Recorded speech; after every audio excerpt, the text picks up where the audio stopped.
I've previously talked about the weakest party members in the Mother series, but now it's time to do the opposite. Who are the best party members? This was actually pretty hard to make because a lot of them are really useful, and seeing how hard the weakest list was to come up with, that's not a good sign. Unlike last time, this is based off not only how strong these people are in battle, but also how good of a character they are.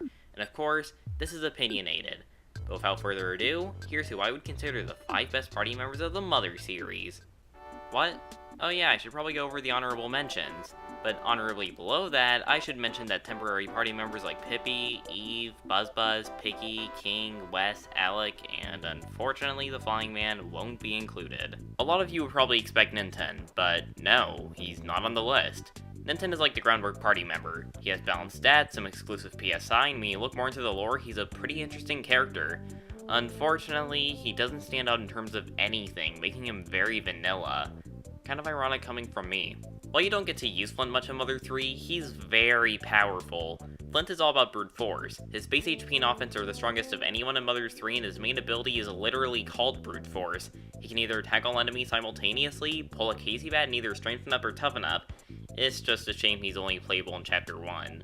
Duster is like the Jeff of Mother 3. He may not have any standout stats, but he does have the thief tools. He can either pin the enemy down with the wall staples, cause the opponent to cry uncontrollably with the smoke bomb, put the foe to sleep with the hypno pendulum, flip the opposition with the siren beetle, lower the rival's offense with the scary mask, or weaken the antagonist's defense with the tickle stick. Plus, at the start of battle, Duster has the chance of doing various things to the combatants, such as attacking one randomly or turning them around. Pooh is always one of my favorite party members. He's kind of a mix between the other 3, with Ness's assortment of healing PSI and good offense, Paula's high speed and powerful moves, and Jeff's inability to miss. He also has some of his own tricks up his sleeve, like PA Starstorm, the best psychic attack in the game, or being able to restore more HP and PP from Dolomi's recovery items. But when you really break it down, he's not all that great. Pooh has a very specific set of equipment, his special ability Mirror is very situational, and he's missing for a large portion of the game. And lastly is Paula, who barely didn't make the list. Paula is a PSI sweeper. She's very fast and has strong PSI. Who else can use all versions of PK Freeze, PK Fire, PSI Shield, and stat buffing moves? And while not exclusive to her, she gets Magnet and Sheriff's Thunder with Pooh. But Paula is not a flawless fighter. Her defense is the weakest of the 4 and combine that with her mediocre HP and you'll get the hospital theme stuck in your head. Her special ability, Prey, is high risking but not rewarding in the slightest. But despite these drawbacks, Paula's so good she's practically on the list. Oh yeah, I guess we should get to that now. Stealing the spot at number 5 is Jeff. I should explain. I know I'll be called a hypocrite since I put Jeff in the top 5 weakest party members list, but since then I've started to realize how great he really is. I'd say everything else was fine, but Jeff really didn't deserve the spot. If I had to replace him, I'd probably put Ninten, but back to my point. Jeff went from a character I didn't think much of to one of my favorites in the series. Jeff has one of the most interesting story arcs in my opinion. He lived in snow at boarding school since he was an infant and hadn't seen his family in ages. But when Paula called out for help, he broke off school with the help of Tony and Maxwell, traveled to his father's lab in the south, and piloted the Skyrunner all the way to 3 to rescue his new friends. The fact that he left home and risked his life just to save people he didn't know proves how dedicated he is. Jeff's usefulness doesn't end there. He also helps repair some important machines like the Skyrunner or a yellow submarine. At first glance, Jeff may seem disappointing in battle. He has the worst offense of all the party members and he learns no PSI. But once you look more into Jeff, you start to realize how strong he is. Jeff is unable to miss. Sure, the target can avoid his attacks, but it'll never be Jeff's fault. His weapons make up for his bad offense, with the Gaia Beam raising his by 125. That alone can make his regular attack stronger than Pooh's. Jeff has access to the Spy ability, which is easily the best of them all. He can check the opponent's offense, defense, and their PSI weaknesses. But Jeff's main gimmick are items. From the Neutralizer to the Hungry HP Sucker, Heavy Bazooka, and the multi-bottle rockets, Jeff is an arsenal master. These things are so broken they make PK Beam Gamma blush. Jeff also has a chance of repairing broken items when the team is resting, and some of these are his best battle items. So, if it wasn't obvious from how much I've praised him, Jeff is a dang good party member that I find very overlooked. The party members in Mother 1 admittedly suck for the most part, but Teddy's the exception. Teddy is a very mysterious character. He's the leader of the BB Gang, which is short for Black Blood Gang. You first meet him at the Lifehouse, where he accuses Ninten of beating up his gang members. After a quick bout, Teddy respects Ninten and wants to travel with the party.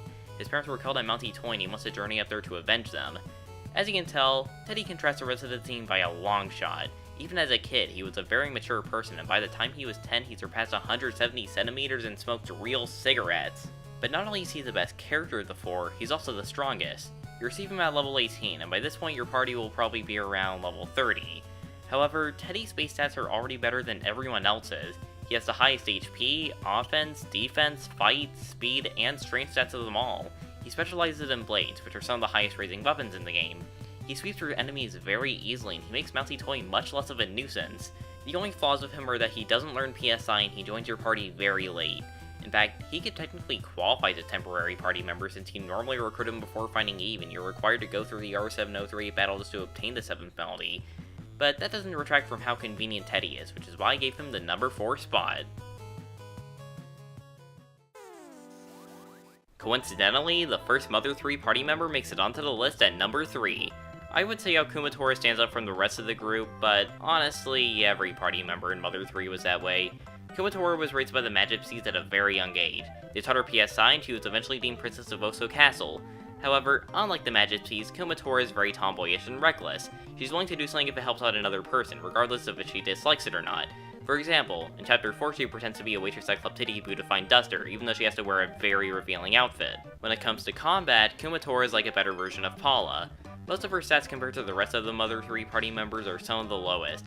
Yeah, she can be decent for dealing regular damage with all the gloves she obtains, but she's very underwhelming with this method. However, Kumatora has the best PP and IQ, and it's all that really matters because she has one of the best selections of PSI.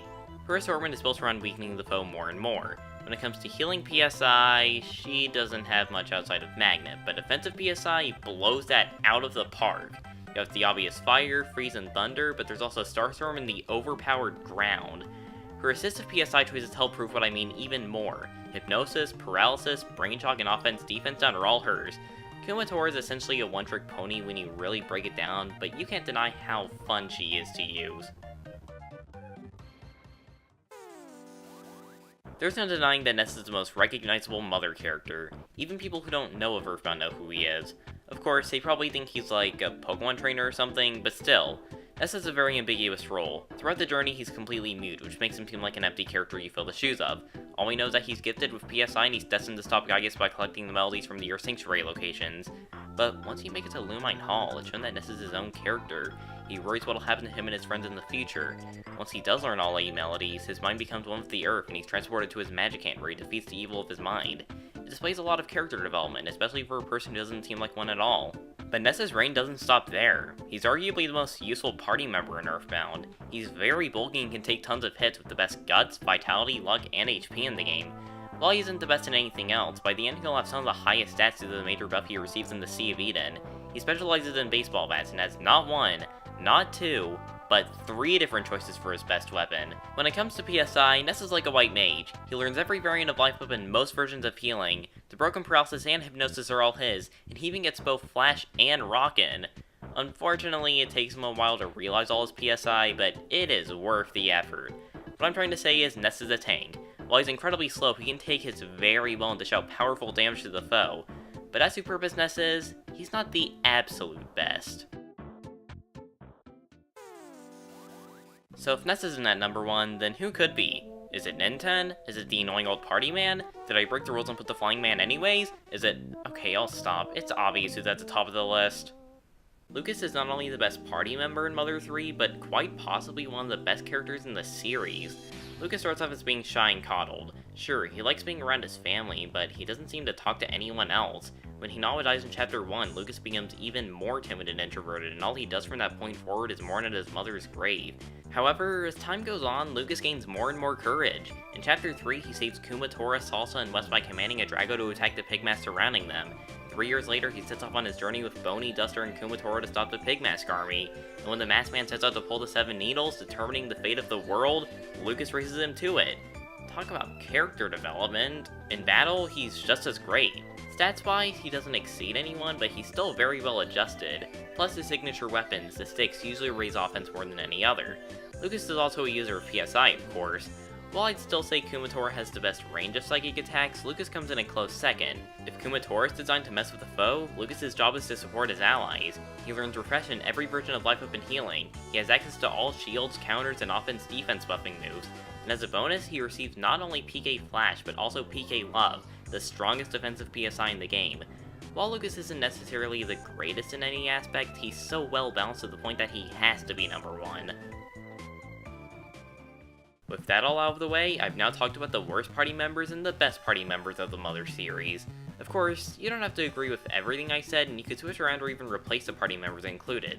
The point is, I doubt many people have made something like this. Most videos about EarthBound are just playthroughs or discussion videos or crap like that.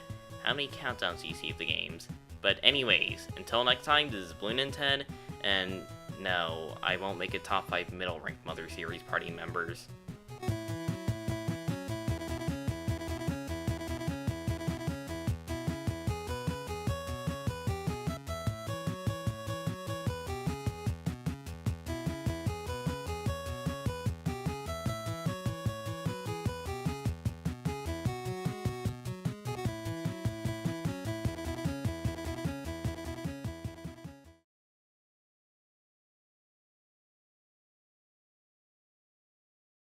Wow, you thought I was serious?